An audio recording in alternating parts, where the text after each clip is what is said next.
ओम नमो भगवते वासुदेवाय। ओम नमो भगवते वासुदेवाय। ओम नमो भगवते वासुदेवाय। नारायणं नमस्कृत्य नरं चैवं नरोत्तमं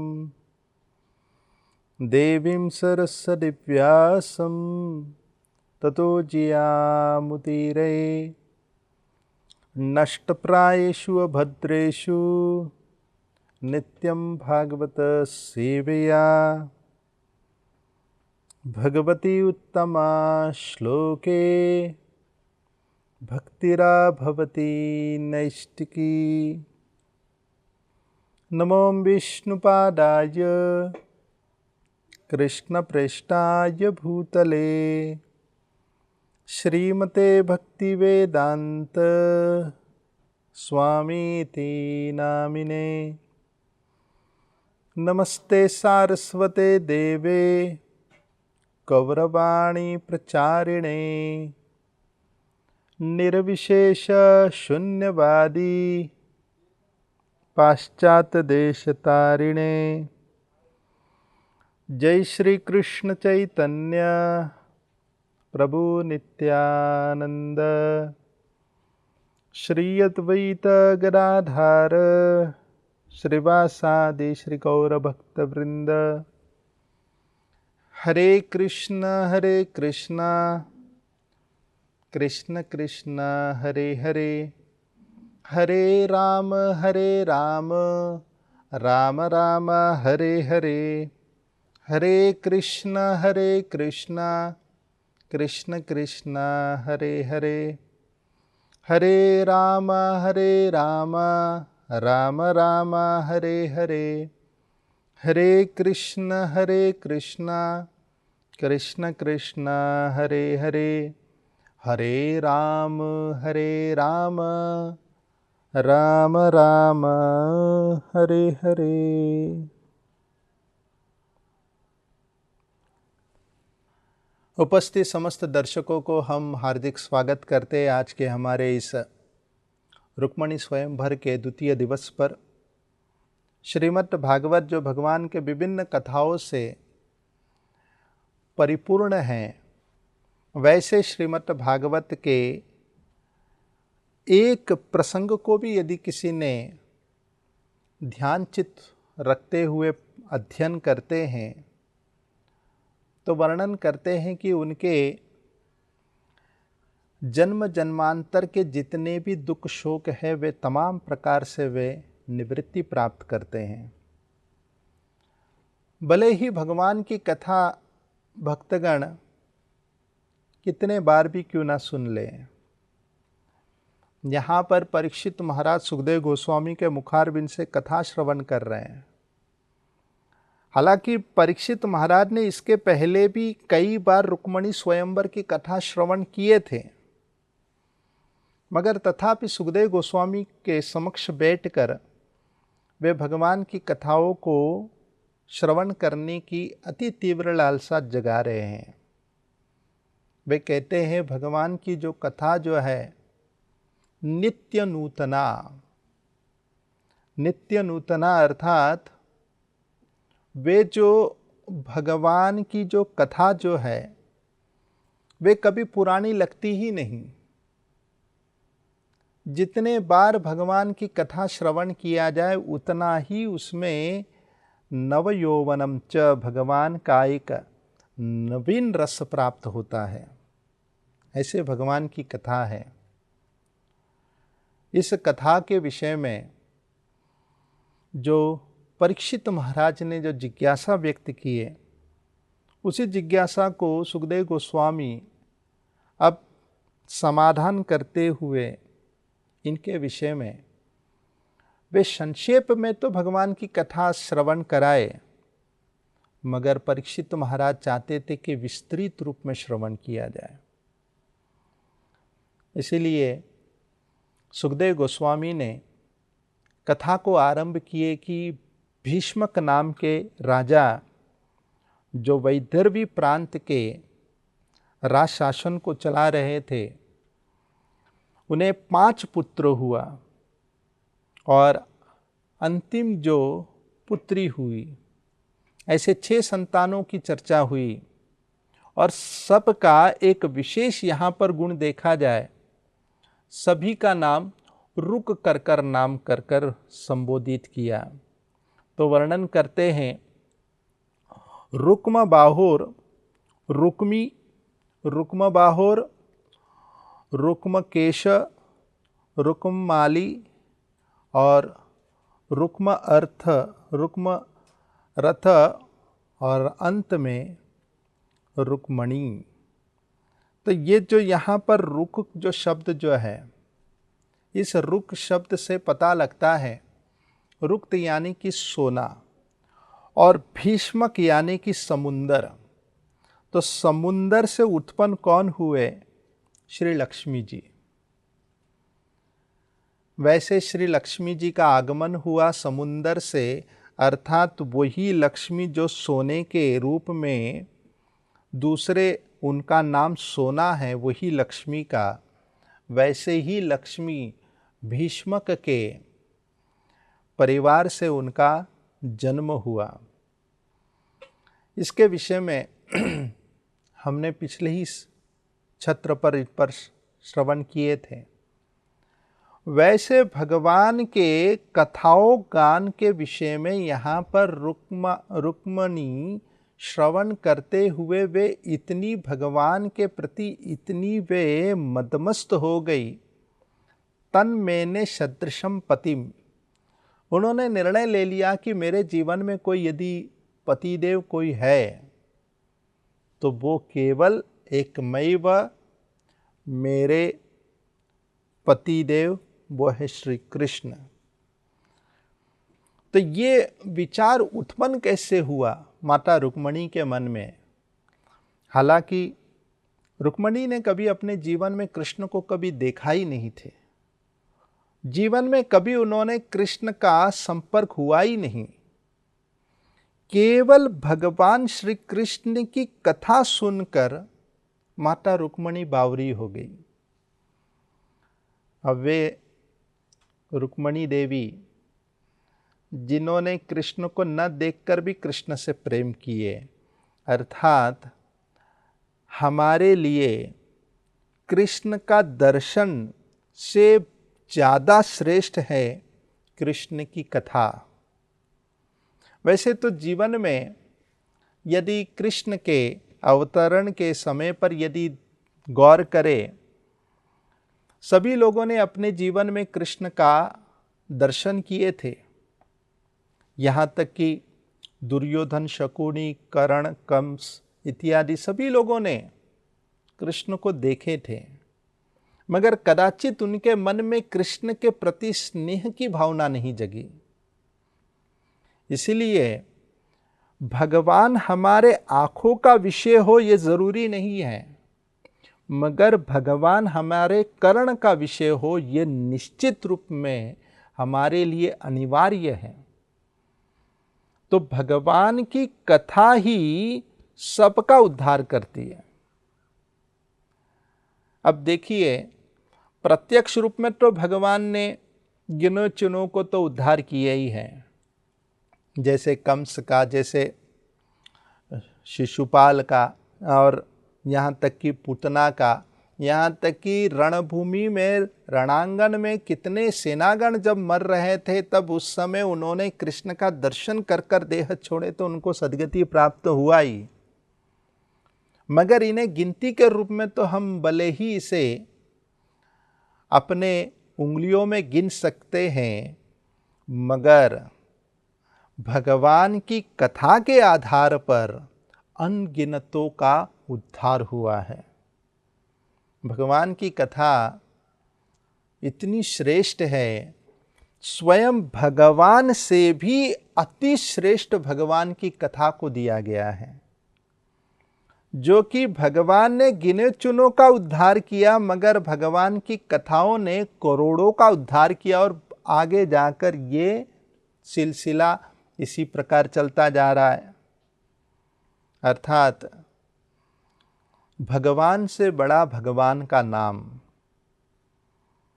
तो लोग अपने भगवान को देखने के लिए तरसते हैं, मगर भगवान के भक्तगण, वे लोग वास्तविक भगवान के जिन्होंने दर्शन किए हैं, वे लोग तो भगवान के भक्ति के, भक्तों के संगति का लाभ प्राप्त करते हुए भगवान की कथा श्रवण करने का वे अवसर खोजते हैं। इसलिए माता रुक्मणी, जिन्होंने अपने जीवन में कदाचित भगवान को देखे नहीं, बस भगवान के विषय में उन्होंने श्रवण की, तो केवल सुनने मात्र से वे माता रुक्मणी के चित्त में कृष्ण के प्रति प्रेम उजागर हो गया।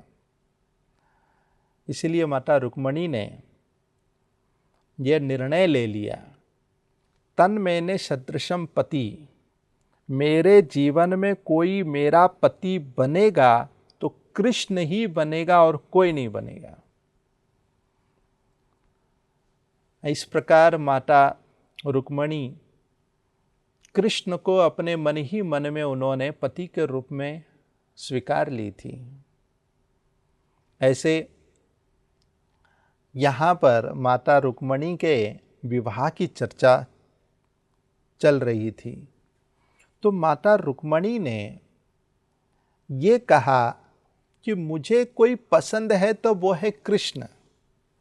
अब उन्होंने अपनी भाभी को कहा।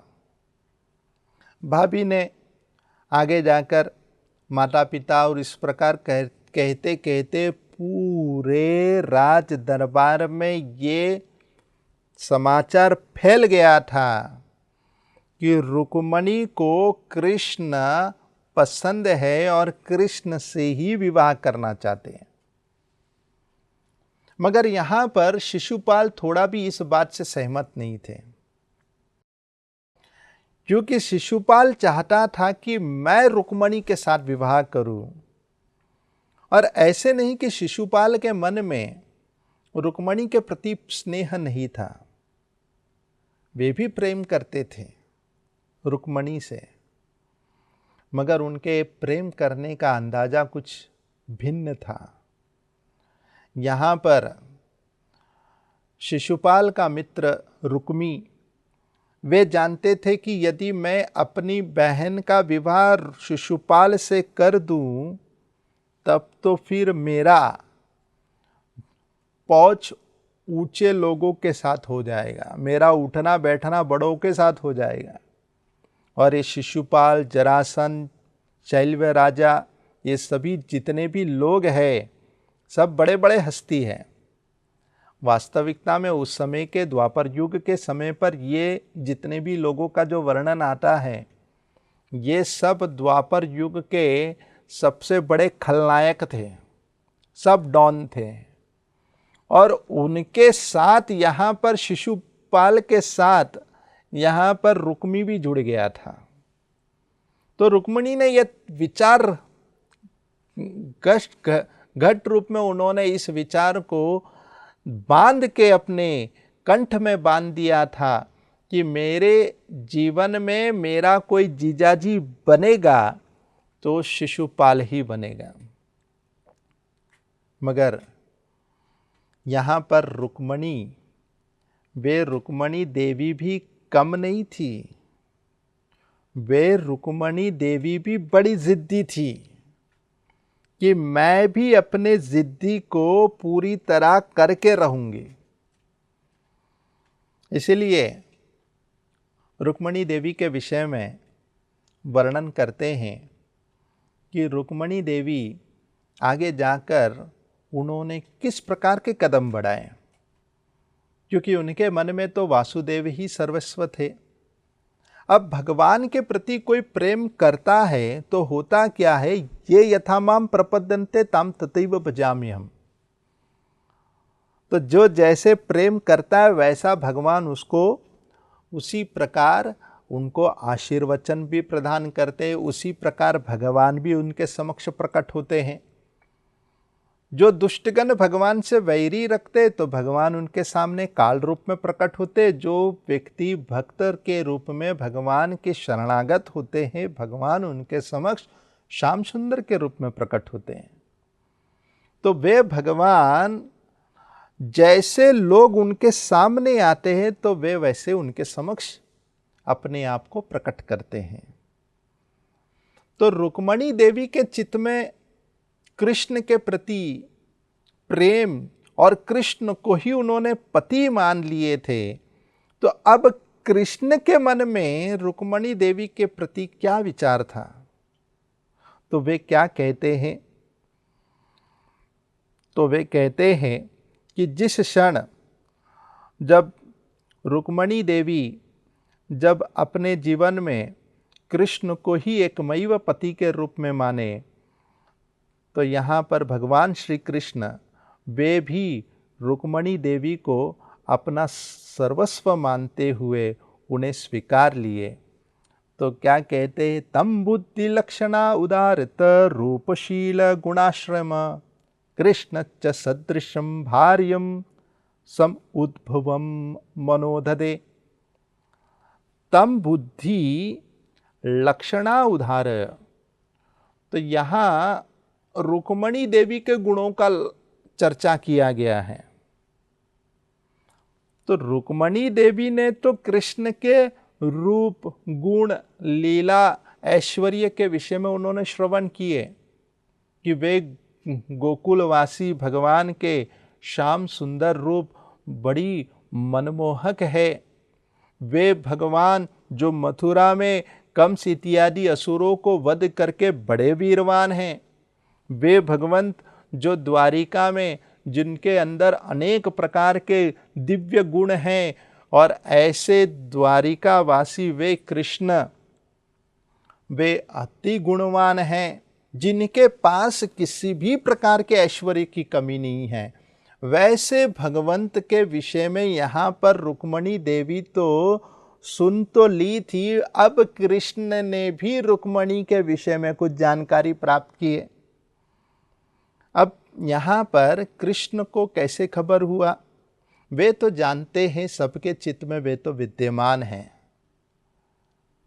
तो यदि वे रुक्मणी को यदि कृष्ण के प्रति प्रेम हो ही गया है, तो भगवान को समझने में या उन्हें इस बात का जानकारी होने को थोड़ा भी समय नहीं लगता। हमारे जीवन में कोई सबसे कोई करीब है तो वे स्वयं भगवान परमात्मा है। इसलिए तो पिंगला देवी कहती है,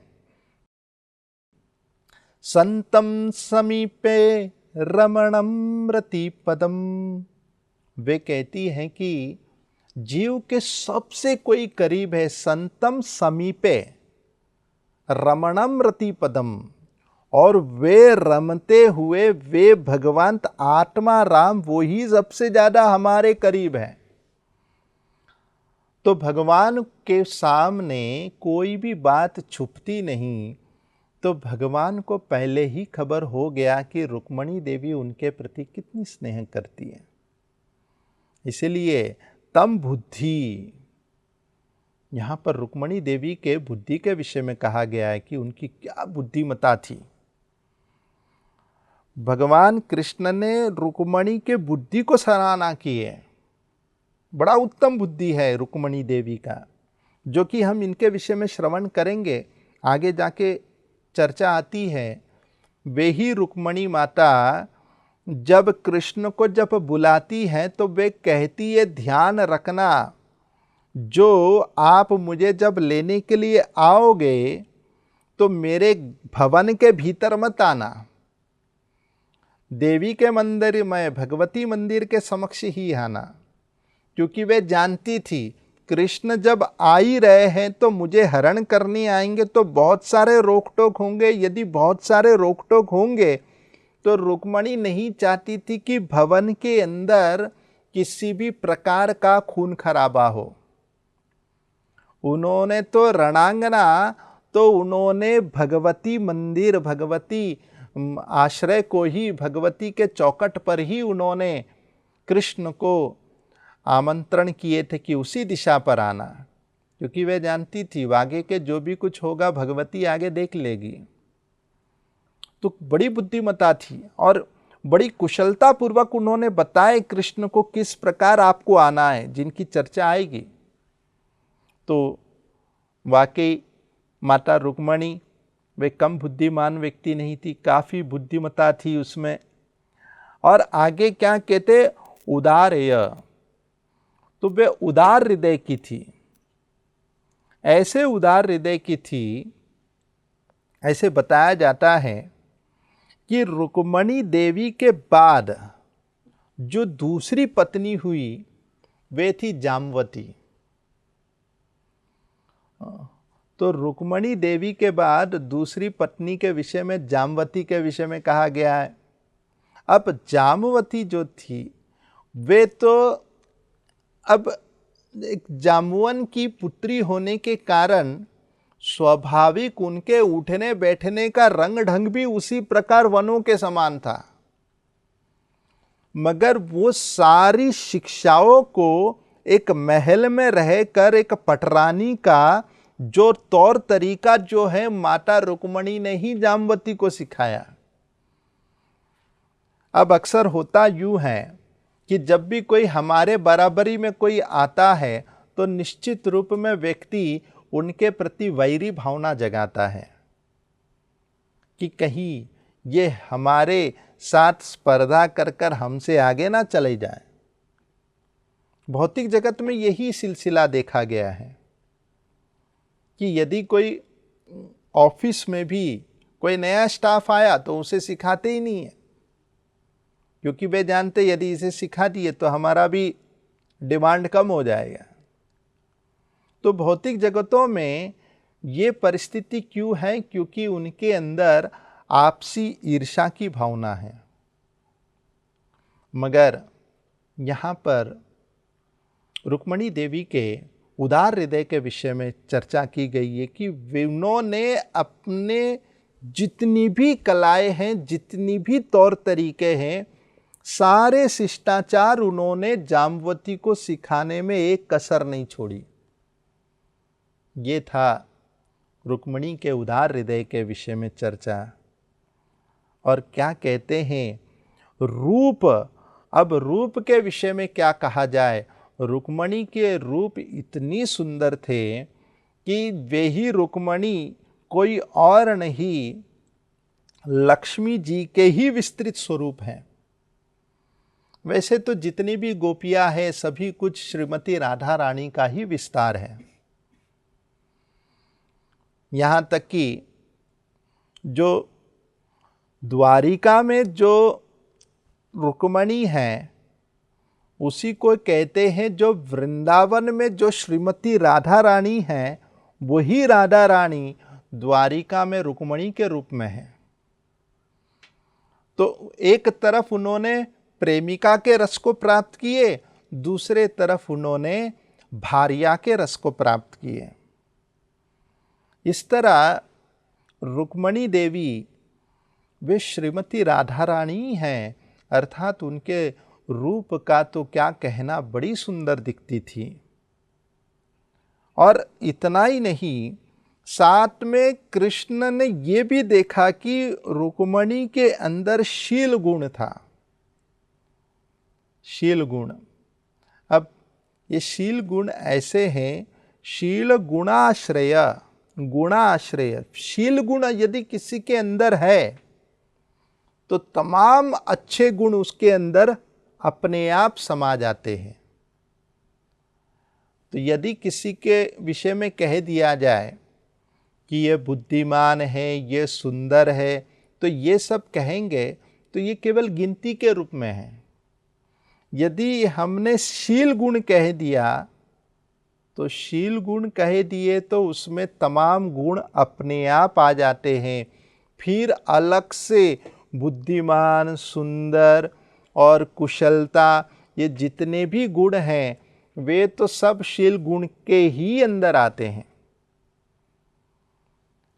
जैसे किसी को कोलेस्ट्रॉल हो जाता है, अब कोलेस्ट्रॉल होता है तो होता क्या है, ठीक उसके बाद उस कोलेस्ट्रॉल के बाद उसे ब्लड प्रेशर चालू होता है, फिर उसे आगे जाकर डायबिटीज़ शुरू होता है। अब जितने भी बीमारी सब आगे जाकर हार्ट पेशेंट भी बनता है। और सारी बीमारी की शुरुआत है कोलेस्ट्रॉल। अब ऐसे ही जो तमाम बीमारी का घर बनाता है, उसी प्रकार तमाम सद्गुणों का घर बनाता है शील स्वभाव। अब शील स्वभाव यानी क्या? शील स्वभाव यानी कि वो स्वभाव जिनके अंदर विनम्रता है। ये विनम्रता के द्वारा ही सारे गुण इसके आश्रय आते हैं। जैसे किसी को यदि दूध लेना है तो उसका पात्र क्या होना चाहिए? पात्र होने के बाद ही दूध उसमें बैठेगा। उसी प्रकार यदि किसी को अच्छे गुण को अर्जित करना है तो उसका पात्र है शील स्वभाव यानी विनम्रता। ऐसे विनम्रता जो दूसरों के गलती को भी सही मानकर उसको स्वीकारते हैं और अपना मत न छोड़कर सही गलत के लिए वो किसी भी प्रकार से झगड़ा न करते हुए सामने भक्तों के बातों को स्वीकारता है, उसी को कहते शील स्वभाव। नहीं मैं सही हूं तुम गलत है, इस प्रकार की जो तर्क वितर्क पर जो लगते हैं उसे शीलता नहीं कहा गया है। तो शील स्वभाव उसे कहते हैं गलत होकर भी स्वीकारते हैं और भक्तों के संबंध को श्रेष्ठ दर्जा देते हैं। यह है शील स्वभाव। तो वैसे माता रुक्मणी के अंदर शील स्वभाव देखा गया है। इसलिए तो भगवान मजाक भी करना होता होगा तो भी वे सत्यभामा और जाम्बवती से नहीं करते, वे मजाक भी करते थे तो रुक्मणी के साथ ही करते थे। इसलिए तो रुक्मणी को आगे जाकर वे विवाह के उपरांत वे अनेक प्रकार के उनके साथ वो खेलते खेलते अति हंसी मजाक किए। एक बार तो इतने हंसी मजाक कर दिए कि रुक्मणी वे तो बेहोश होकर गिर पड़ी, क्योंकि कृष्ण ने कह दिया तुमने तो गलत व्यक्ति से विवाह कर दिया। जो ये कहा वे मूर्छित होकर गिर पड़ी। ऐसे शील स्वभाव माता रुक्मणी के अंदर देखा गया है। इसीलिए तो माता रुक्मणी का एक नाम है वैदर्भी। वैदर्भी इसलिए कहते हैं जो विदर्भ प्रांत के जितने भी वासीगण हैं, समस्त वासीगण रुक्मणी को अपनी पुत्री के समान स्वीकारते थे। तो जब कोई राजघराने की कन्या होगी तो भला उनके साथ बात करने की किसकी हिम्मत? मगर रुक्मणी माता के अंदर इतनी शील स्वभाव देखी गई है कि बड़े से बड़े व्यक्ति भी या एक छोटा सा छोटा व्यक्ति भी क्यों ना रहे, चाहे कोई भी क्यों ना रहे, चाहे बड़े रहे या छोटे रहे, कोई भी क्यों ना रहे, वे सभी लोग उसे अपने पुत्री के रूप में स्वीकारते थे। इस प्रकार यहाँ पर शील स्वभाव की चर्चा आती है। ये शील स्वभाव था माता रुक्मणी के अंदर। इसलिए वैदर्भी करके उनका दूसरा नाम था। तो कृष्ण कहते हैं, कृष्ण उनके गुणों को देखकर रूपशील गुणाश्रमा, तमाम प्रकार के दिव्य गुण उनके अंदर देखे गए हैं। और इसी प्रकार शील के द्वारा ही तमाम गुणों का बखान अपने आप हो जाता है। जैसे एक बार प्रहलाद महाराज के जीवन में एक घटना घट गई। प्रहलाद महाराज हमेशा देवगणों के साथ युद्ध करते थे तो देवतागण परास्त हो जाते थे। इंद्र बड़ा परेशान हो गया था और इंद्र ये परेशान होकर इंद्र वे गए। अब नारद ऋषि वर के पास जाकर पूछताछ किए कि कृपा करके बताइए कि ये प्रहलाद हमेशा जीतता क्यों है, और जिसके विषय में नारद ऋषिवर ने कहा कि एक उपाय है। तो बोले क्या उपाय है? तो बोला उपाय यूँ है कि आप करना क्या, आप जो प्रहलाद महाराज के अंदर एक शील स्वभाव है उसे आप भिक्षा में ले लेना तो सब ठीक हो जाएगा। तो तुरंत इन्होंने जाकर प्रहलाद महाराज के पास एक ब्राह्मण का वेश धारण करके प्रहलाद महाराज के पास गए। प्रहलाद महाराज ने उन्हें जब देखा उस ब्राह्मण को, तो ब्राह्मण ने उनको पूछा कि क्या आप हमें कुछ भिक्षाटन में कुछ दे सकते हो? प्रहलाद महाराज ने कहा क्षत्रिय का तो कर्तव्य ब्राह्मणों की सेवा करना, मांगो आपको क्या चाहिए? तो इन्होंने कहा कि मुझे आपकी शील स्वभाव चाहिए। तो तुरंत उन्होंने शील गुण उन्हें दे दिए। जो उनके शील गुण उनको दान में दे दिए, तो इंद्र तो शील गुण लेकर गए, मगर पीछे पीछे और एक व्यक्ति निकला और वे था धर्म। तो धर्म निकलता हुआ चला गया। प्रहलाद ने पूछा तुम कौन हो? बोले कि मैं धर्म का मूर्तिमान स्वरूप हूं। तो बोले कहाँ जा रहे हो? बोले यदि शील नहीं है तो मैं यहाँ रह के क्या करूं? तो धर्म निकल गया। अब जब धर्म निकला तो लक्ष्मी देवी निकली। अब जब लक्ष्मी देवी उनके भीतर से जब निकली तो इन्होंने पूछा ओ लक्ष्मी जी आप कहाँ जा रहे हो? तो बोले जहाँ पर धर्म है वहीं मैं जाऊंगी, जब धर्म नहीं है तो मैं कैसे रहूंगी? अब वो जब निकली तो विजय के मूर्तिमान स्वरूप वो भाग्य देवी भी निकली। अब वो निकली तो इन्होंने पूछा कि आप कौन हो? बोले मैं भाग्य के मूर्तिमान स्वरूप हूँ। बोले आप क्यों जा रहे? बोले जहाँ लक्ष्मी रहेगी वहीं मैं रहूँगा। और वे भी निकल गए। इस प्रकार प्रहलाद के जितने सद्गुण थे वो शील गुण को छोड़ने मात्र से सब गुण निकल गए। इसीलिए जीवन में कोई गुण नहीं है मगर विनम्रता के भावना है, शील स्वभाव है, तो सारे गुण अपने आप आएंगे। उन्हें अलग से जमा करने की आवश्यकता ही नहीं है। इस प्रकार रुक्मणी देवी के गुणों को बखान करते हुए कृष्णश्च सदृशम भार्याम, भगवान श्री कृष्ण समझ गए ये मेरे लिए परफेक्ट जोड़ी रहेंगे। सदृशम भार्याम, मेरे लिए कोई उचित वर है तो वह है रुक्मणी। अब होता ऐसे ही है कि जब विवाह का जब जोड़ी जब जमाना होता है तो सबसे पहले कुंडली जमाया जाता है, कितने गुण जम रहे हैं, कितने गुण मिल रहे हैं। मानो कि यहाँ पर एक प्रकार से कुंडली के गुण ही जमा दिए।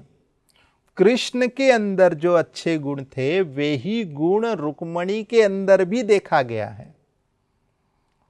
इस तरह जब कृष्ण ने भी उन्हें स्वीकार लिया तो आगे सुखदेव गोस्वामी कहते हैं कि माता रुक्मणी ने क्या कदम बढ़ाए।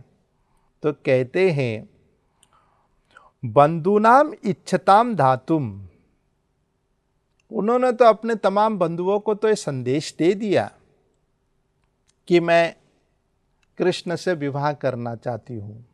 बंधुनाम इच्छताम धातुम, वे लोग सब सहमत थे कि हाँ कि तुम्हारा विवाह कृष्ण से होगा, मगर कृष्णाय भगनीम नृपा, जो कृष्ण के साथ विवाह होगा, ये बात जब शिशुपाल को, जब रुक्मी को पता लगा, तो वे कृष्ण को जीजा के रूप में स्वीकारना ही नहीं चाहते थे। भगनीम कृष्णश्च भगनीम, तथा कृष्ण के साथ मेरी बहन का विवाह होगा। तो रुक्मी जो था, तथो निवार्य कृष्ण द्वित, तुरंत उन्होंने नकार दिए। कृष्ण द्वित, उन्हें भगवान कृष्ण के प्रति ईर्ष्या की भावना थी। वे कृष्ण को ऐरे गहरे नट्ठू चेहरे समझते थे रुक्मी। अब रुक्मी का ये इस प्रकार क्यों विचार था कि मैं शिशुपाल से विवाह करूं? क्योंकि वे सोचते थे कि कृष्ण के पास कोई राजगद्दी है ही नहीं। कृष्ण तो, वे तो श्रापित है, यदु वंश के है, और ययाति महाराज ने तो यदु को कह दिया कि मेरे राजपाट का वारिस मैं तुम्हें दूंगा ही नहीं। और इसी कारण से, यदु के कुल के होने के कारण कृष्ण को राजगद्दी नहीं मिला, ऑफिशियली राजगद्दी प्राप्त नहीं हुआ उनके पूर्वजों से। इसीलिए शिशुपाल से ही मैं अपनी बहन का विवाह करूंगा, जो कि महान हस्ती है। ये था रुक्मी का विचार अपनी बहन के लिए। कभी कभी भाई भी अपनी बहन का इस प्रकार वे सौदा कर देते हैं कि मैं अपनी बहन के द्वारा बड़ा पहुंच बढ़ाऊं। तो ये यहां पर रुक्मी के व्यवहार से यहां पर दिखाई पड़ रहा है। और रुक्मी चैद्यम अमंत्यत, और उन्होंने शिशुपाल को, चैद्य के राजा को, शिशुपाल को उन्होंने स्वीकार लिया। अब वे भी, रुक्मिणी भी, वे भी कम जिद्दी नहीं थी। उन्होंने क्या किया? अब यहां पर रुक्मिणी का परसों के दिन विवाह है, यानी कि कल के दिन उनके हाथों में मेहंदी लगाया जाएगा और परसों विवाह होगा। तो मेहंदी के मंडप की सारी तैयारी हो रही है। तो ठीक एक दिन पहले वे रुक्मिणी, वे विचार कर रही है कि मैं करूं क्या। तो कहते हैं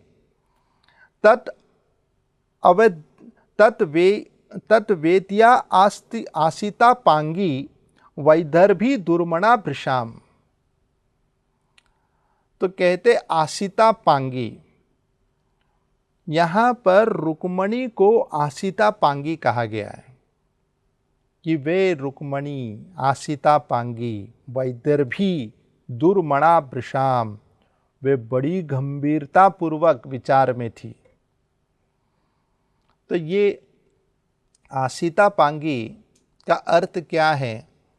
जिनके आँख श्वेत रंग के नहीं हैं, यानी जिनके आँखें श्याम वर्ण के हैं, श्याम रंग के हैं। आसिता, शीत यानी सफ़ेद, आसित यानी सफ़ेद रंग के नहीं है तो श्याम वर्ण के हैं। अब श्याम वर्ण का अर्थ क्या है? जिनके आँखों में निरंतर श्याम निवास करते हैं, उसे कहते हैं आसिता पांगी। तो किनके आँखों में श्याम निवास करते हैं? वे जो हर जगह हर पल केवल कृष्ण को देखते हैं, उनके आँखों में श्याम निवास करते हैं। जिनके आँखों में कृष्ण के अलावा और कुछ दिखता ही नहीं, सूझता ही नहीं, वे कुछ भी विचार करते हैं तो केवल कृष्ण के विषय में सोचते हैं। कोई भी वस्तु को देखे तो वे ये सोचते कि ये कृष्ण को अर्पण करूं तो कैसे लगेगा। हर वस्तु, हर व्यक्ति में केवल कृष्ण संबंधित के रूप में वे देखते हैं। इसलिए कहा गया है अनासक्त विषयान पुंसा यथार्थो उपयुंजिता निर्बंध कृष्ण संबंध युक्तम वैराग्यम उच्यते। निर्बंधम कृष्ण संबंध, हर वस्तु को कृष्ण संबंधी देखना ही हमारी सफलता का लक्षण है। यहाँ पर रुक्मणी देवी की आंखें निरंतर श्याम वर्ण की थी, इसलिए यहाँ पर आसिता पांगी करते हुए कहते हैं, वे जो रुक्मणी जिनके आँखों में कृष्ण ही हमेशा समाये रहते थे। गोपिया चैतन्य चरितामृत में बड़ा सुंदर इसके विषय में कहते हैं, कृष्ण अवलोको कल विदा नेत्र फल नहीं यार, यही जने कृष्ण देखी सही भाग्यवान। कृष्ण अवलोको कलविदा नेत्र, भगवान कृष्ण के अलावा अगर भगवान कृष्ण को इस आंखों ने नहीं देखा, फल नहीं यार, कोई काम का नहीं, बेकार है वो आंखें जिस आंखों ने कृष्ण को दर्शन नहीं किया। जय कृष्ण, जय देखी कृष्ण सही भाग्यवान। जिन्होंने कृष्ण को देख लिया वो अति भाग्यशाली है, उनकी आंखों की पूर्णता है। इसलिए तो सूरदास जी को जब भगवान श्री कृष्ण ने कहा, जब सूरदास जी ने भगवान कृष्ण और श्रीमती राधा रानी अष्टसखी के साथ जब दर्शन कर लिए तो कृष्ण ने कहा, मैं तुम्हारी खोई हुई आंखें देता हूं। सूरदास जी ने कहा, ना भगवंत, मुझे ये आंखें बिल्कुल नहीं चाहिए। बोले क्यों? बोले आंखों की तो पूर्णता हो गई है आपके दर्शन से, अब मैं कोई चर्म चक्षु लेने की आकांक्षा नहीं करता। वैसे आंखों की पूर्णता तो भगवान के दर्शन के समान है, अन्यथा वो आंखें तो केवल मोर पंख के समान है, जिसमें आंखों का चित्र दिखता है मगर वो केवल मोर पीस के समान है। ऐसे यहाँ पर रुक्मणी देवी के आंखों में निरंतर श्याम निवास करते थे। इसलिए जो भाग्यवान जो होते हैं, जो बुद्धिमान जो होते हैं, वे कृष्ण को समझ सकते, देख सकते हैं। अब इसलिए बताया जाता है, देखी न देखिए न देखिए ते अभक्त रगण, उल्लू के न देखिए ते सूर्य किरण। देखिए न देखिए ते, व्यक्ति देखता है फिर भी नहीं देख पाता है। अब कौन से ऐसा पक्षी है जो देखकर भी नहीं देख पाता है? उल्लू। उल्लू के न देखिए ते, उल्लू जो है वो देख ही नहीं पाता है।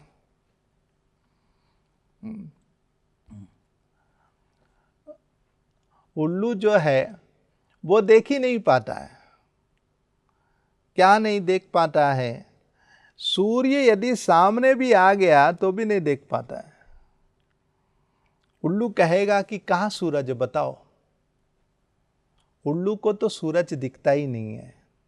उल्लू के ना देखिए ते सूर्य किरण।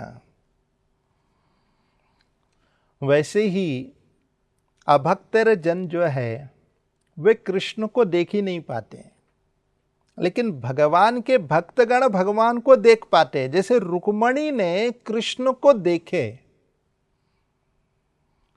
रुक्मणी ने कृष्ण को कैसे देखा? भगवान की कथा श्रवण करते हुए। भगवान के कथाओं के द्वारा भगवान का दर्शन होता है। इसलिए भगवान ने भी जैसे अपने रास लीला में उन्होंने विशेष बांसुरी बजाए, वाम दृशा मनोहरम। मगर जब भगवान जब समस्त जीवों को वे जब आनंद प्रदान करना चाहते थे, तब उन्होंने जो बांसुरी बजाए वो सर्वभूत मनोहरम था। जो सर्वभूत मनोहरम और ये वाम दिशा मनोहरम, इसमें अंतर क्या है? सर्वभूत मनोहरम कर्णरेंद्र से प्रवेश किया, मगर वाम दिशा मनोहरम वाले जो हैं वे लोग असीता पांगी है, वे लोग प्रत्येक स्थान पर कृष्ण का दर्शन करते हैं। इसलिए भगवान की कथा सुनने के बाद हमारा जो तरक्की जो है या हमारी सफलता जो है वो किस पर निर्भर है कि कैसे हमारी आंखें श्याम वर्ण की बन जाती हैं। जब हमारी आंखें श्याम वर्ण की बन गई तब फिर समझिए कि आपका कथा सुनना सफल रहा। तो कर्णरेंद्र से भगवान के कथा प्रवेश करता है, जिससे हमारी आंखों में श्याम निवास करना शुरू करते हैं। इस तरह यहाँ पर रुक्मणी देवी को असीता पांगी करते हुए संबोधित करते सुखदेव गोस्वामी, और वे कहते क्या है? वैदर्भी दुर्मणा भृशाम। वैदर्भी विदर्भ के प्रांत की राजकुमारी रुक्मणी देवी, उनको वैदर्भी कहते हैं। तो जब कोई राजकुमारी है तो भला वे तो अपने राजकुमारी के ठाट बाट पे रहेगी, मगर यहाँ पर रुक्मणी देवी के मन में इतनी विनम्रता है कि घर की नौकरानी भी जो है वो भी वैदर्भी यानी रुक्मणी देवी से जब वार्ता करती है तो ऐसे करती है जैसे कि हमारी लड़की है। तो ऐसे पूरे विदर्भ प्रांत के वासी उनको अपनी लड़की समझते, इसलिए वैदर्भी कहा है। अर्थात वे तमाम प्रकार के अहंकार से रहित थी। तब उन्होंने शांत चित्त से दूरमना भृशाम अपने मन को शांत किए। अब जब भी साधक भक्त जब भी संकट में आते हैं, अपने किसी भी प्रकार के भक्ति के उतार चढ़ाव जो चलता है, उस समय उसे यदि अपने आप को संभलना है तो कैसे संभलना है ये रुक्मणी देवी सिखा रही है। तो वे क्या कह रहे हैं? तो वे रुक्मणी देवी वे कहती है कि वैसे भगवंत जो भगवान के शरण जो जाता है, जो रुक्मणी देवी, उनके चित्त में अहंकार का विनाश हुआ। अर्थात सबसे पहले हमारे अंदर अहंकार का विनाश होना चाहिए, ये ज़रूरी है। यहाँ तक कि ये जो अहंकार का विनाश होने की भी जो चर्चा है, ये शुरुआत होती है भगवान की कथा से। तो भगवान की कथा इतना सुनो कि हमारे चित्त के भीतर बैठा हुआ अहंकार का दमन हो। और जब हमारा चित्त का अहंकार का, जब मिथ्या अहंकार का दमन होगा, तब दुर्मना, तब हम मन को शांत करने में सफल होंगे। और जब मन शांत होगा, दुर्मना होगा, विचिन्त्याप्तम द्विजम कंचित। तो यहाँ रुक्मणी ने अपने चित्त को शांत करके उन्होंने विचार किया, क्योंकि मन शांत होगा तभी विचार करना सफल होता है। तो उन्होंने क्या विचार किए? द्विजम कंचित, एक ब्राह्मण को उन्होंने चुना, क्योंकि उन्होंने ये समझ गई कि मैं तो कृष्ण के पास नहीं जा पा रही हूं, मगर मैं एक ब्राह्मण को भेज सकती हूं। तो उन्होंने ब्राह्मण को नियुक्त किया। अर्थात साधक भक्त जब भी भक्ति में जब उन पर विपत्ति आती है तो उन्हें सबसे प्रथम अपने अहंकार का दमन करना चाहिए। तत्पश्चात उन्हें विचार करना चाहिए, मन को शांत कर विचार करना चाहिए कि अब मुझे करना क्या है। तो करना क्या चाहिए, अपने हृदय से दर्द भरी विकट स्थिति को एक ब्राह्मण यानी कि एक गुरुवर के समक्ष प्रस्तुत करना चाहिए।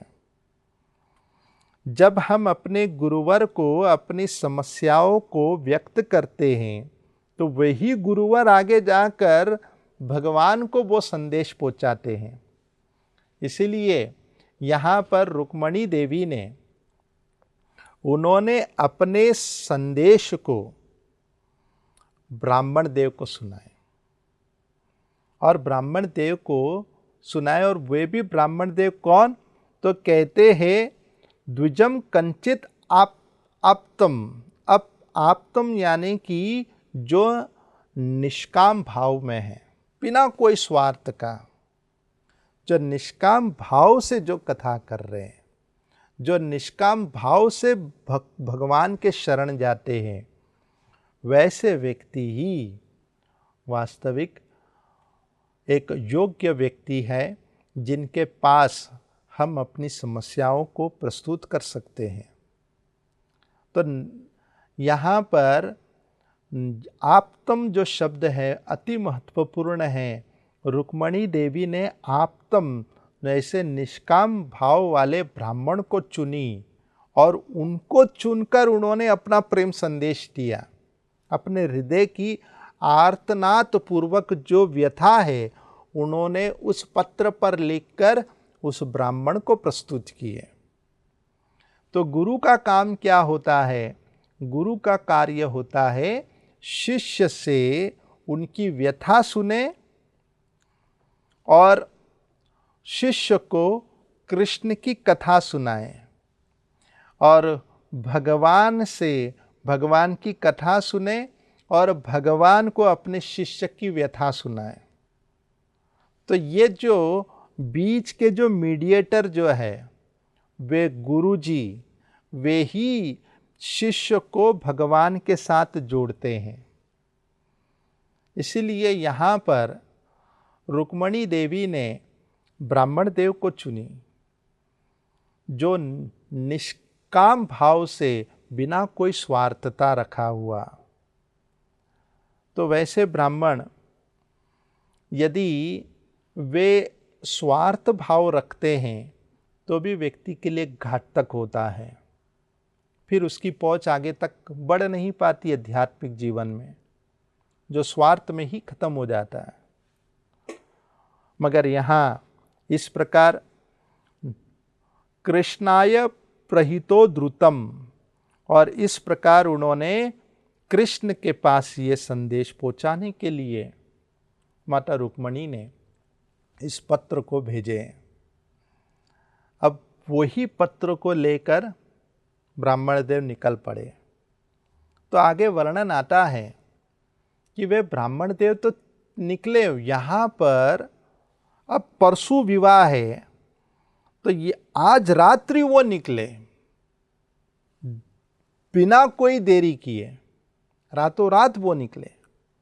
अब जाए तो कैसे जाए, क्योंकि चारों दिशाओं में उनके रुक्मणी के भाई रुक्मी ने टाइट सिक्योरिटी रखे थे। कोई अंदर का बाहर का अंदर नहीं होगा, क्योंकि रुक्मी को पता था मेरी बहन बहुत जिद्दी है, वो कैसे भी रास्ता खोजेगी कृष्ण को खबर पहुंचाने, हम उधर तक खबर जाने ही नहीं देंगे। और इसी कारण से वहां पर बड़ा चेक पोस्ट था। अब कोई यदि रंगे हाथ मिल गया तब तो फिर उसकी खैर नहीं, फिर तो उनका सर धड़ से अलग हो जाएगा, रुक्मी थोड़ी छोड़ेगा। अब ब्राह्मण देव के हाथ में ये चिट्ठी है, अर्थात ये ब्राह्मण देव कितना बड़ा वे खतरे को लेकर चल रहा है। गुरुजी हमेशा अपने शिष्य के लिए यही कार्य करते हैं। वे चाहते हैं कि कैसे शिष्य भगवान के शरण जाए और उसके लिए वे शिष्य के किसी भी खतरे को झेलने को तैयार रहते हैं। ऐसे ब्राह्मण देव वे तो चल पड़े हैं, मगर चलते चलते जब उन्होंने देखा अब महाराष्ट्र के बाउंड्री में ही उन्होंने देखा अब मैं गुजरात जाऊं कैसे, द्वारिका में ये संदेश पहुंचाऊं कैसे, यहाँ से तो जाना मुश्किल है। तो वे सोचे कि थोड़ा यहाँ पर विश्राम कर लेते हैं और सोचते हैं कैसे करें। बैठे बैठे वहीं पर वो विचार करते करते उनकी आंख लग गई। तो कुछ ऐसे इस प्रकार आचार्य वर्णन करते हैं कि वे जब आंख खोले तो सीधे आंख खोले द्वारिका के द्वार पर, द्वारिका देश पहुंच गए। यहां आंख बंद किए, आंख खुला तो द्वारका पहुंच गए। और ये ब्राह्मण देव देखकर अचरज पड़ गए कि भगवान के द्वार जाने के लिए कोई लंबाई नहीं है। भगवान का द्वार कहीं लंबा नहीं है। भगवान का द्वार तो एक पल ही हमारे पास में है। एक कदम में ही हम भगवान के द्वार को प्राप्त कर सकते, बस ईमानदारी से चलने की देरी है। यदि हमने अपने जीवन में ईमानदारी से भगवान के दिशाओं पर चलने का अगर दृढ़ संकल्प यदि बना लिए, तब तो फिर हमारे लिए रास्ता बहुत ही छोटे से छोटे में कट जाए। इसलिए आप देखिए, यदि भगवान का नाम स्मरण, कोई नाम जब ध्यान पूर्वक करता है तो जल्दी होगा, मगर जो ध्यान से भगवान का नाम जप नहीं करेगा, उसे बार बार माला निकाल के देखना पड़ेगा कि अरे माला पूरा क्यों नहीं हो रहा है। वो तो उसी में ही उलझा रहेगा। 12 बज जाएगा मगर उनके माला नहीं होंगे। तो क्यों? क्योंकि ईमानदारी से जप नहीं हो रहा है। तो ऐसे ही भगवान का नाम जब यदि हम ध्यान पूर्वक करते हैं तो बड़े आसानी से व्यक्ति अपना 16 माला कर सकता है। यहाँ पर ये ब्राह्मण श्रेष्ठ, जिनके मन में एक ही विचार था निष्काम भाव में कि कैसे मैं कृष्ण के पास पहुंचूं, इसी भाव से वे चल रहे थे। मगर आंखें खुली तो उन्होंने देखा द्वारिका पहुंच गए हैं। महाराष्ट्र में सोए, आंखें खुली द्वारिका में। धन्य है, भगवान ने उनके सारे रास्ते ही बचा दिए, चलने के श्रम ही उन्हें काट दिए। तो क्या कहते हैं, द्वारिकाम समभ्यता। वे जब द्वारिका में जब आंखें खुली तो वे दौड़ते दौड़ते द्वार पर गए। द्वारिका नगरी के द्वार पर जब खड़े हुए तो वहां के द्वारपाल ने तत्क्षण प्रतिहार्य प्रवेशित, तुरंत उन्हें लेकर चल पड़े भीतर, उन्हें रोके नहीं। अब उसके पहले भी तो अनुभव हो ही चुका था द्वारपाल के जय विजय को, कि जिन्होंने अकस्मात चतुर कुमार को रोक दिए तो श्राप मिल गया था। तो ऐसे ब्राह्मणों को रोकना तो अब द्वारपाल तो जानते थे कि उचित नहीं होगा। तो उन जैसे ही ब्राह्मण देव आए, तुरंत उनको लेकर चल पड़े, प्रवेशित, भीतर प्रवेश किए। तो क्या कहते हैं, पश्चात आद्यम पुरुषम, आदि पुरुष पूर्ण पुरुषोत्तम भगवान का दर्शन किया। अब ये ब्राह्मण देव कृष्ण को भगवान के रूप में मानता था, स्वीकारता था। आज इन्होंने दर्शन किया तो इन्हें कंफर्म हो गया, पूर्ण पुरुषोत्तम भगवान वे आसीनम कांचनासने, आसीनम कांचनासने, सोने के आसन पर, सिंहासन पर वे बैठे हुए हैं। और ये जब देखा ब्राह्मण देव ने, तुरंत वे सहमत हो गए। वाह, क्या मैंने जोड़ी लेकर आया हूं। मेरी विदर्भ प्रांत की राजकुमारी रुक्मणी देवी, वे भी कम नहीं है, वे भी खूब ऐश्वर्य से लबालब है। तो यहाँ पर दूल्हे राजा भी कम नहीं है, सोने के आसन पर बैठे हैं। अच्छा, धन होना श्रेष्ठ नहीं माना जाता। अब धन होने के बाद धन का उपयोग कैसे कर रहे, ये महत्वपूर्ण है। उधर ही श्रेष्ठता परखी जाती है। भले किसी के पास धन नहीं है, मगर जो बचा कुचा धन का वो सदुपयोग करता है, वो सद्गुणी व्यक्ति है। और कोई बड़ा धनी व्यक्ति है, खूब धन कमाया है, मगर उस धन को वो दुरुपयोग कर रहा है, तब तो फिर वो तो महाबदमाश है। अब ऐसे भगवान के इस स्वर्ण रूप में आसन पर आरूढ़ वे भगवान को जब देखे, तो वे भगवान ने किए क्या, दृष्टवा ब्राह्मण्य देवायतम, तुरंत कृष्ण की दृष्टि पड़ी ब्राह्मण देव के प्रति। जैसे ब्राह्मण देव को देखे कृष्ण ने, तो क्या कहते हैं, वरुहु निजा आसनत, निज आसनत, उन्हें लेकर आए निज आसनात, अपने ही आसन पे ब्राह्मण देव को बिठा दिए। और उन्होंने ब्राह्मण देव को अपने आसन पर बिठाए। उपवेश्या अरिहाम चक्रे, और उनको बिठाकर उनकी पूजा की।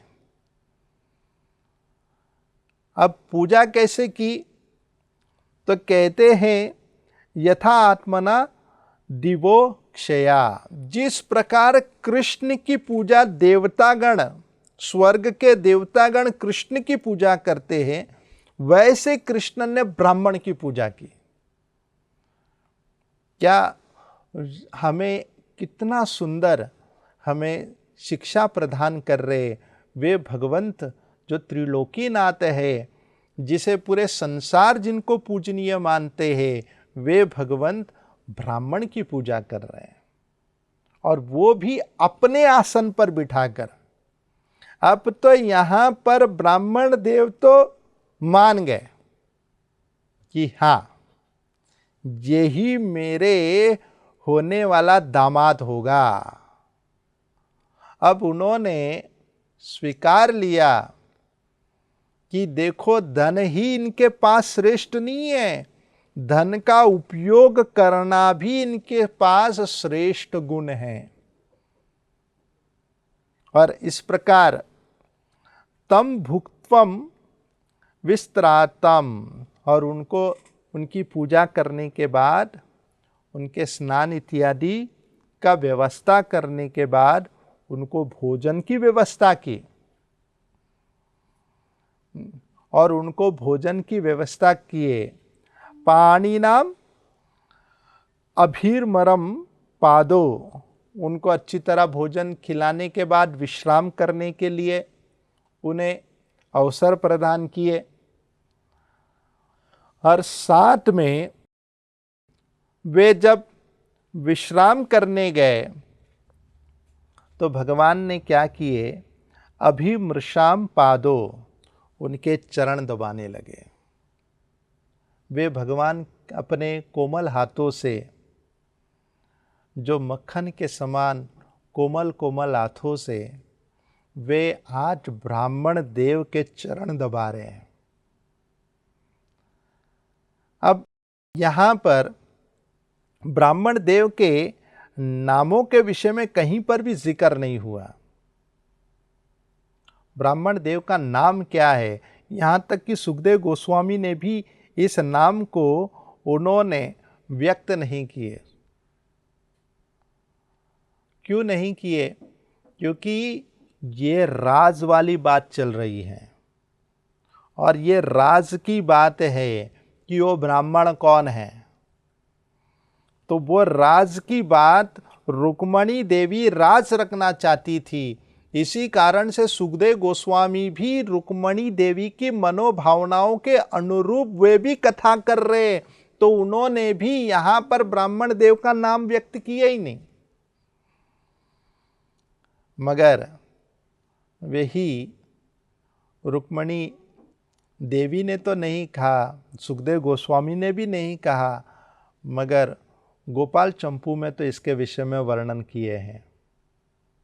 इनके विषय में तो आचार्य बताते हैं कि इनका नाम सुनंदन था।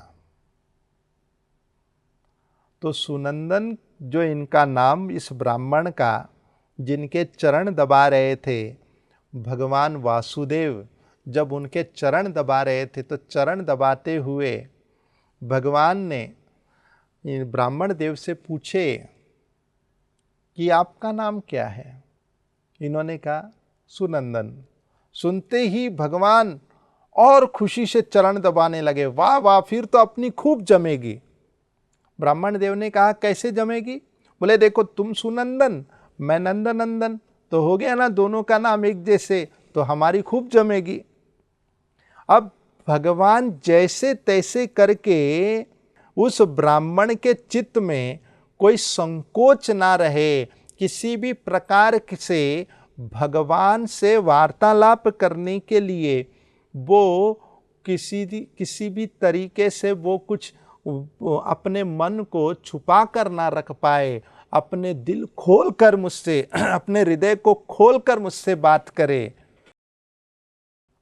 इसलिए यहाँ पर भगवान जैसे तैसे कर कर दोस्ती और पक्की कर रहे हैं और हंसाते खिलाते हुए उनसे अब वे कहते हैं, कचित द्विजवर श्रेष्ठा, हे द्विजवर श्रेष्ठ, ब्राह्मणों में श्रेष्ठ, संतुष्टस मनसा सदा, क्या आप संतुष्ट हो अपने मन से? यहाँ पर भगवान कृष्ण ब्राह्मण को अपने धर्म के विषय में शिक्षा दे रहे हैं।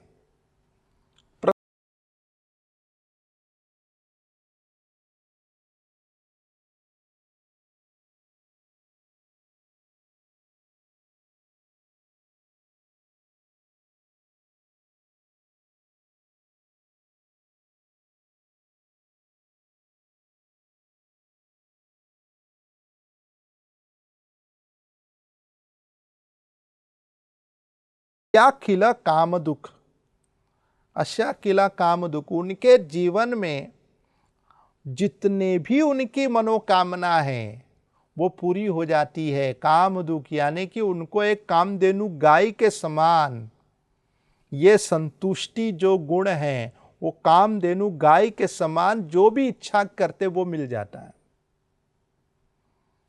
तो इस प्रकार एक ब्राह्मण के जीवन में संतुष्टि होना जरूरी है। जिसने अपने जीवन में संतुष्टि रखा, भगवान से कोई कंप्लेन नहीं, बस भगवान आपने जो मुझे दिया मैं उससे संतुष्ट हूं, जो ऐसे विचार रखता है वो कदाचित अपने जीवन में वो मन की इच्छा पूरी नहीं हुई ऐसा कभी नहीं होगा। उनके जीवन के तमाम इच्छा पूरी हो जाएगी। उनके पास ऐसे जादू वाले ऐसी गाय मिल जाए जिससे उसके तमाम प्रकार की इच्छा पूर्ति हो।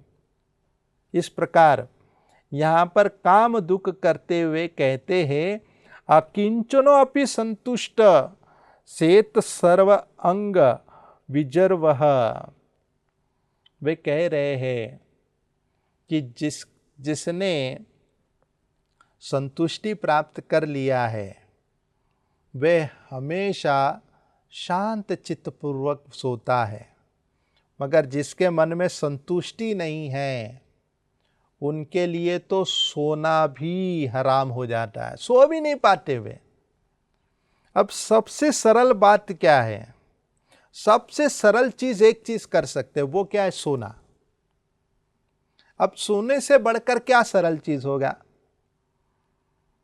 अब ऐसे सोने को भी व्यक्ति ठीक से कर नहीं पाता है, वे रात रात भर उन्हें नींद ही नहीं आती है।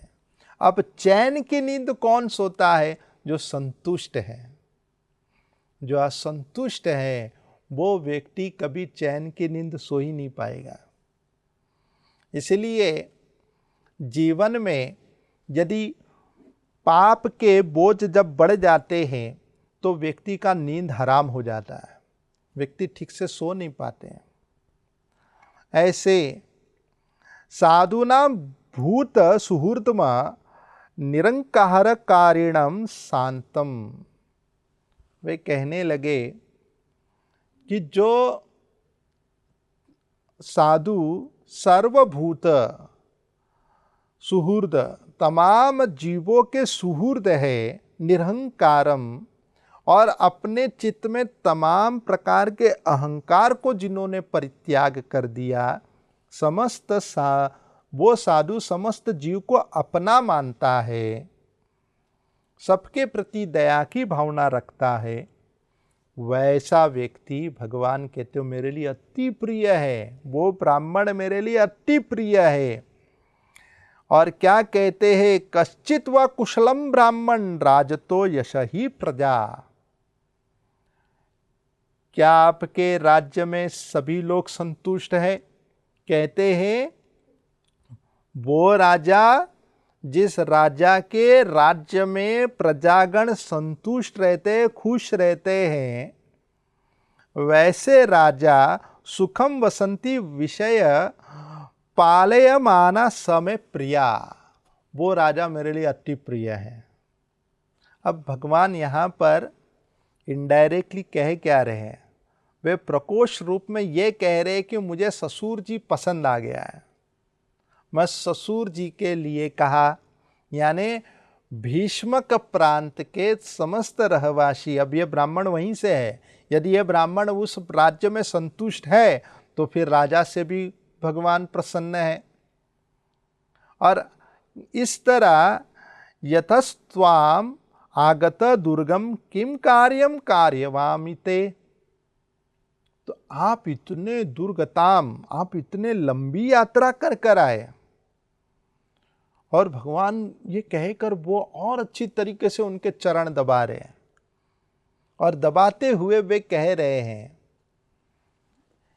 कृपा करके ये बताइए कि आपके आने का मुख्य खबर, संदेश, समाचार क्या है। और इस प्रकार जब उन्होंने पूछा तो कहते हैं लीलया गृहीता देहना,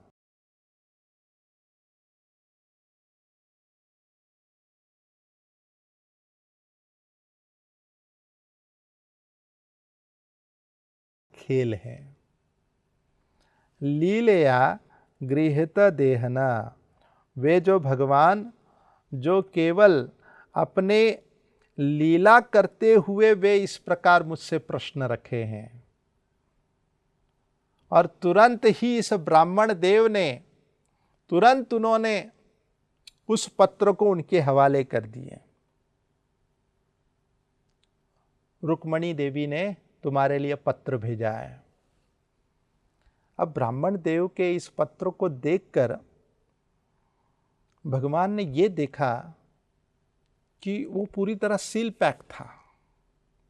अब उस पर थप्पा लगाकर दिया जाता है पत्र, तो ब्राह्मण देव को चुनी थी उन्होंने। ऐसे नहीं कि किसी कबूतर को दे दिया और कबूतर को कह दिया जा जा कबूतर, पहले प्यार की पहली चिट्ठी।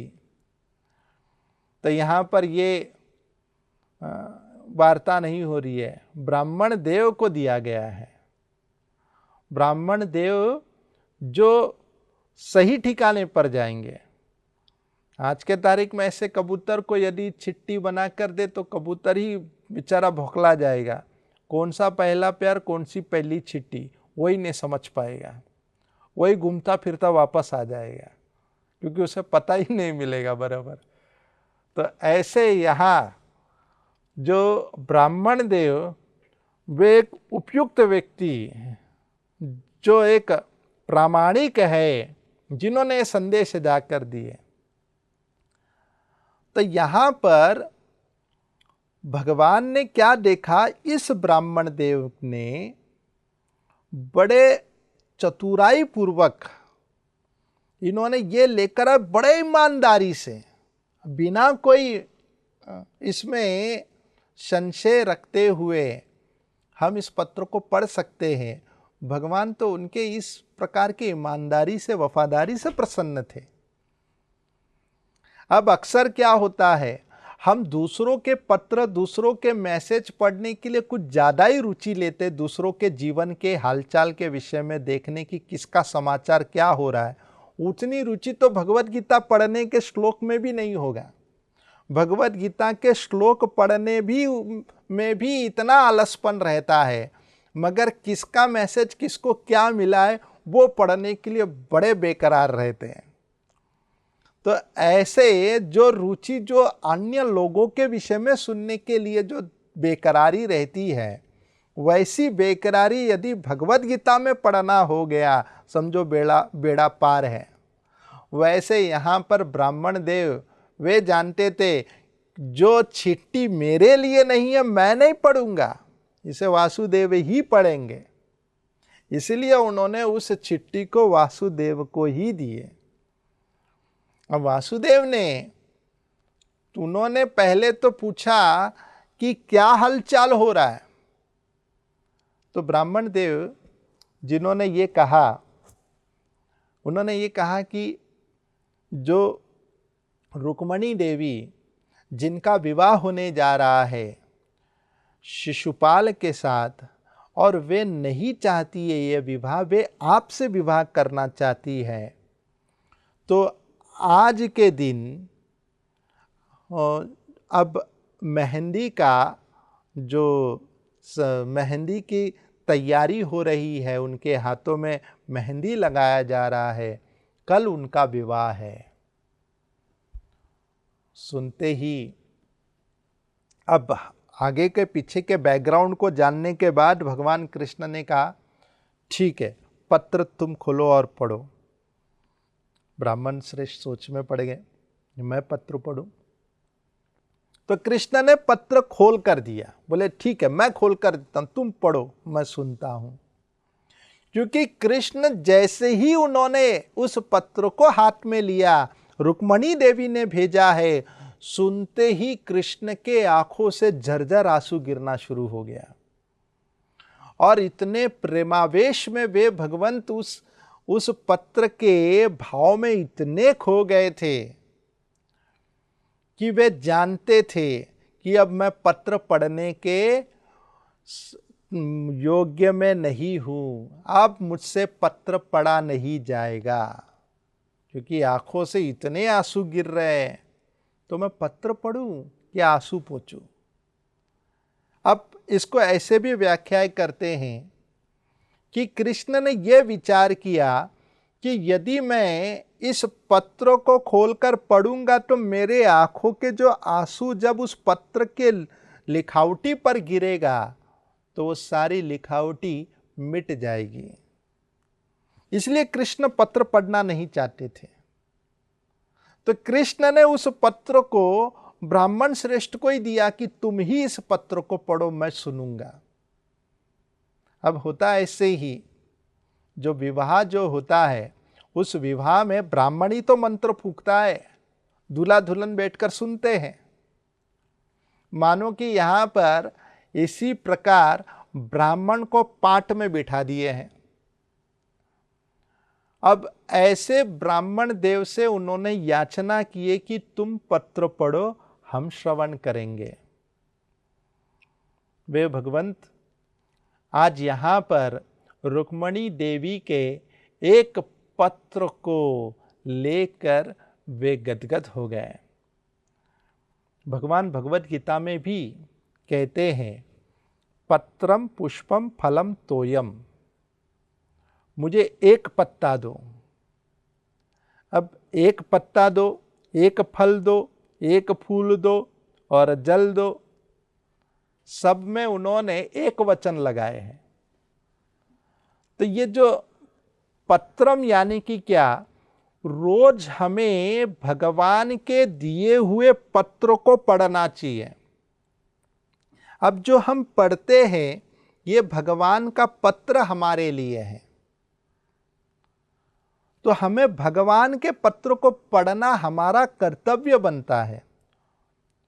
मगर हम भगवान के पत्र को नहीं पढ़ते, हम अपने मन धड़न से पत्र लिखकर भगवान को भेजते हैं। तो जब तक हम भगवान के पत्र को नहीं पढ़ेंगे तब तक हमारे पत्र कैसे आगे बढ़ेंगे। तो पत्रम, भगवान कहते एक पत्ता तो रोज पढ़ो। पूर्व समय पर जो लिखावटी जो होता था पत्ते पर होता था, पत्ते पर लिखा जाता था। उस समय पेपर नहीं था। तो सोचो भगवान द्वापर युग में कह रहे पत्रम, जब भी पेपर नहीं थे। तो एक पत्र यानी रोज मेरे लिए भगवत गीता भागवत का किताबें मेरे लिए पढ़कर अर्पण करो। पुष्पम, रोज भगवान कहते पुष्प मुझे अर्पण। अब पुष्प कब अर्पण किया जाता है? पुष्प जब खिला रहता है तब अर्पण करते हैं। तो वैसे ही जो हमारे सुबह का सबसे प्रथम जो खिला हुआ जो ऊर्जा है, उस ऊर्जा को सबसे प्रथम कृष्ण की सेवा में अर्पण करना। पुष्पम। फलम यानी हमारे दिनचर्या के जितने भी कार्यकलाप हैं, सारे कार्यों को हम जब करते हैं तो करते वक्त उस फल जो हमें अर्जित होता है, वो फल जो हमें प्राप्त होता है, उस फल को हमें वासुदेव को अर्पण करना चाहिए। फलम। अब चौथा है तोयम। तो कर्म फल को भी अर्पण करते हुए हमें अपने आंखों से भगवान के लिए आंसू अर्पण करना है। भगवान के लिए हमें रोना है। हम इसके उसके लिए एक दूजे के लिए तो रोते हैं। जो हम एक दूजे के लिए रोते हैं, इतनी ही आंसू यदि भगवान के लिए बरसाए तब तो फिर हमारा कल्याण सुनिश्चित है। तो आंसू गिराना जरूरी है, मगर हमारे मनोकामना के लिए नहीं, भगवान को प्राप्त करने के लिए। इस प्रकार भगवान कहते हैं पत्रम पुष्पम फलम तोयम यो में भक्तिया प्रयच्छति। जो कोई मुझे ये देता है तदहम भक्ति उपरितम अस्नामि प्रयतात्मना। मैं इसे स्वीकारता हूं और मैं इसे खाता हूं। यहां पर भगवान भक्ति को बारंबार जोर देकर कह रहे हैं, क्योंकि भगवान के लिए अति प्रिय कुछ है तो ये भगवान की भक्ति। तो भगवान को यदि हम प्रसन्न कर सकते हैं तो भगवान को भक्ति के आधार से ही प्रसन्न कर सकते हैं। ऐसे ही माता रुक्मणी ने, जिन्होंने प्रेम पूर्वक वे भक्ति के आधार पर उन्होंने इस प्रेम संदेश को कृष्ण के पास भेजे हैं। अब उसी पत्र में यदि देखा जाए मूलतः 7 श्लोक हैं। इन 7 श्लोक को यदि गौर किया जाए कि शादी के भी जो फेरे होते हैं वो 7 ही होते हैं, 7 फेरे होते हैं। मगर जो भगवान यहाँ पर रुक्मणी ने जो भगवान के लिए जो 7 श्लोक के जो पत्र लिखे हैं, मानो कि यहाँ पर 7 फेरे लगा रही है। वे सबसे प्रथम श्रुत्वा श्री रुक्मणी उवाच श्रुत्वा गुणान् भुवन सुंदर शृण्व तां ते निर्विश्य कर्णै विवरै हर्त्वङ्गतापम् रूपम दृशाम दृश्यमतामखिलार्थलाभम त्वय्यच्युता विचित चित्तम अतृप्तम में। माता रुक्मणी इस प्रेम संदेश को आरंभ करती हैं। ब्राह्मण देव माता रुक्मणी के इस प्रेम संदेश को सुना रहे हैं। अब भगवान कृष्ण ने ब्राह्मण देव को पढ़ने के लिए दे दिए तो ब्राह्मण देव भी खुश हो गए, क्योंकि यहाँ कोई चोरी वाली बात ही नहीं, ये कोई भौतिक प्रेम है ही नहीं, ये प्रेम दिव्य धरातल का है, इसलिए छुपाने की कोई आवश्यकता ही नहीं पड़ी। और इस कारण से भगवान कृष्ण ने ब्राह्मण देव को इस प्रेम संदेश को सुनाने के लिए कहा। और तो उसी क्षण ब्राह्मण देव इस पत्र को आरंभ करते हैं। तो वे क्या कहते हैं, जिसकी चर्चा हम आने वाले कल के दिवस पे करेंगे। तभी तक आप सभी लोग दिल थाम कर बैठिएगा कि आने वाले कल के दिवस में भगवान श्री कृष्ण किस प्रकार रुक्मणी के इस प्रेम संदेश को सुनकर उनके विचार भावना क्या प्रकट होते हैं, जिनकी चर्चा हम कल करते हैं। हरे कृष्ण। ऐसे ही और भक्तिमय कार्यक्रमों के लिए देखिए हरे कृष्णा टेलीविजन, और इसे प्राप्त करने के लिए आप अपने केबल अथवा DTH ऑपरेटर से संपर्क करें तथा और अधिक जानकारी के लिए आज ही डायल करें 7666 839 839।